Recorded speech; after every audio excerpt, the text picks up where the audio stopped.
देश की गहलोत सरकार के 2 साल पूरे हो गए हैं। इसमें परिवहन विभाग की अगर हम बात करें तो सरकार ने जनता की सुविधा के लिए कई सुलभ योजनाएं लागू की है, जो आम आदमी के लिए काफी फायदेमंद साबित हो रही है।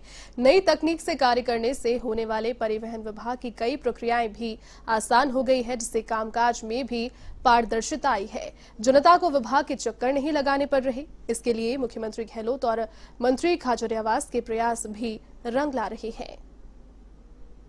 परिवहन विभाग में पारदर्शिता लाने के लिए परिवहन विभाग लगातार कार्य कर रहा है।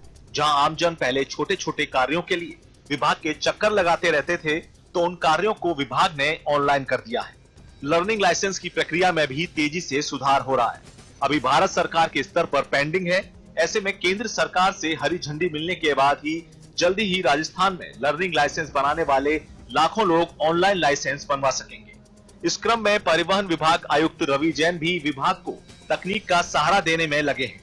हाल ही में विभाग ने ई चालान व्यवस्था शुरू की है। इसके लिए परिवहन विभाग और एसबीआई में एमओयू हुआ है। इसके बाद विभाग के निरीक्षक ई चालान कर रहे हैं। ऐसे में विभाग का ग्रासो पोर्टल जो कागजों में चलता था, उसे बंद करते हुए ऑनलाइन व्यवस्था से जोड़ा है। इससे वाहन चालकों के सभी कार्य ऑनलाइन हो गए हैं। हालांकि 2 साल पहले परिवहन विभाग काफी पिछड़ा था, लेकिन कांग्रेस ने सरकार में आते ही परिवहन विभाग को ऊंचाइयां देनी शुरू कर दी। पिछले 2 सालों में माननीय मुख्यमंत्री महोदय जी के निर्देशानुसार और उनके निर्देशन में परिवहन विभाग ने काफ़ी नवाचार भी किए हैं और काफ़ी काम में प्रोग्रेस भी तेजी से लाए हैं।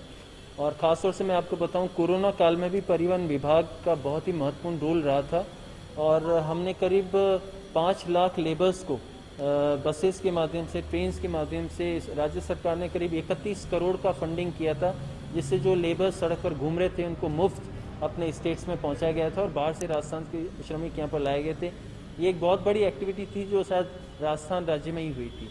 इसके अलावा जो पूरा काम है ट्रांसपोर्ट डिपार्टमेंट का, वो ऑनलाइन हो चुका है। सारथी 4 और वाहन 4 के माध्यम से सारा काम किया जाता है। सारथी 4 के माध्यम से ड्राइविंग लाइसेंसेस बनाए जा रहे हैं, ऑटोमेटिक उनको एसएमएस पहुंच रहे हैं। हमारे यहाँ पर जो 13 ड्राइविंग ट्रैक्स है, उनको शीघ्र ही ऑटोमेटेड किया जा रहा है। इस संबंध में फाइल भी मंजूर हो गई है। जहां परिवहन विभाग तकनीक का सहारा लेते हुए आगे बढ़ रहा है, तो वहीं अब राजस्थान रोडवेज भी अपने कदम पीछे नहीं हटा रहे। राजस्थान रोडवेज जहां घाटे की रोडवेज कही जाती थी, तो रोडवेज को फिर से पटरी पर लाने के लिए परिवहन मंत्री प्रताप सिंह खाचरियावास भी लगातार प्रयास कर रहे हैं। इस क्रम में अब परिवहन विभाग ने नई तकनीक का सहारा लिया है। इसमें इंस्पेक्टरों को ई चालान के लिए पॉस मशीन दी गई है। इसके साथ ही राजस्थान रोडवेज में लंबे समय बाद बसों की खरीद हुई। वहीं सिंधी कैंप बस स्टैंड का पुनर्निर्माण कार्य भी पूरा हो चुका है। अब एनसीआर क्षेत्र में यात्रियों की सुविधाओं के लिए राजस्थान रोडवेज इलेक्ट्रिक बस खरीदने जा रहा है। प्रदेश में पासपोर्ट ऑफिस की तर्ज पर 12 आरटीओ ऑफिस तैयार होंगे। टीसीसी टैक्स संबंधित सभी कार्य भी परिवहन विभाग ने ऑनलाइन कर दिया है। हालांकि बीते 6 साल में अभी तक रोडवेज में भर्ती नहीं हुई। इसमें 5740 पद खाली हैं। मंत्री खाचरियावास इन भर्तियों को जल्द शुरू करने की तैयारी में जुटे हैं। इसके लिए मुख्यमंत्री अशोक गहलोत को प्रस्ताव भेजने की तैयारी है।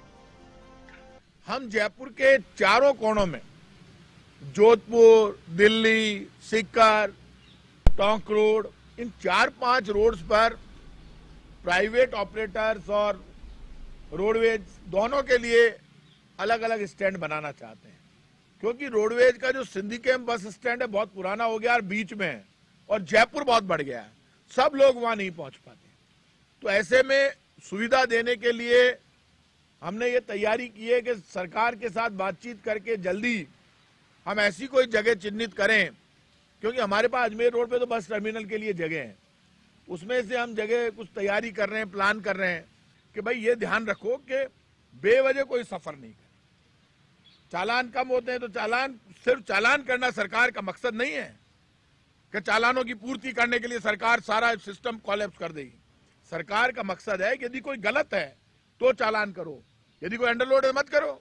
सिंधी कैंप बस स्टैंड की बात करें तो इसके पुनर्निर्माण कार्य का शिलान्यास मुख्यमंत्री गहलोत ने पिछले कार्यकाल में सितंबर 2013 में किया था। तब 50 करोड़ की लागत से 3 मंजिला बस स्टैंड बनाने की योजना थी। इसके बाद आई बीजेपी सरकार ने कई बदलावों के साथ बस स्टैंड निर्माण की योजना बनाई। तब पूर्व मुख्यमंत्री वसुंधरा राजे ने इसे 3 से बढ़ाकर 13 मंजिला किया। बजट में भी 50 से 110 करोड़ करने की योजना बनाई थी, लेकिन पूर्ववर्ती सरकार का किया काम आगे नहीं बढ़ सका। भाजपा सरकार ने 5 साल तक बस स्टैंड तो नया बनाया, लेकिन भवन खंडर ही रहा।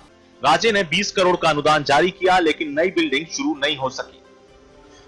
सिंधी कैंप बस स्टैंड के नए भवन की बात करें तो यह यात्रियों के लिए सुविधाजनक रहेगा। यहाँ के बेसमेंट में दुपहिया और कार पार्किंग बनाई गई है। यहाँ की पार्किंग में 70 कार पार्क हो सकेंगी। ग्राउंड फ्लोर से बसें संचालित होंगी और 178 बसों के लिए पार्किंग बे बनाए गए हैं। यहाँ से सुपर लग्जरी और डीलक्स बसें संचालित होंगी। इसके अलावा भवन की पहली मंजिल पर 18 दुकानें बन रही हैं। यहाँ यात्री शॉपिंग कर सकेंगे, जबकि दूसरी मंजिल पर होटल और रेस्टोरेंट होंगे। यहाँ यात्री ठहर सकेंगे और खान पान का मजा ले सकेंगे। बहरहाल परिवहन मंत्री प्रताप सिंह खाचरियावास के कार्यकाल में विभाग ने कई नवाचार किए। मंत्री खाचरियावास कहते हैं कि अब विभाग में इंस्पेक्टर राज नहीं चलेगा, सब कुछ होगा ऑनलाइन, पारदर्शिता भी बनी रहेगी। इधर सीएम गहलोत ने भी कई बार विभाग की रिव्यू मीटिंग ली है, क्योंकि यह विभाग सरकार के लिए एक राजस्व का जरिया है और सरकार ने इसे 5वें नंबर का दर्जा भी दिया है। अब इन नवाचारों से परिवहन विभाग ऊंचाइयां छू रहा है और उससे राज्य के खजाने में भी बढ़ोतरी हो रही है। A1 टीवी के लिए ऋषभ पांडे की खास रिपोर्ट।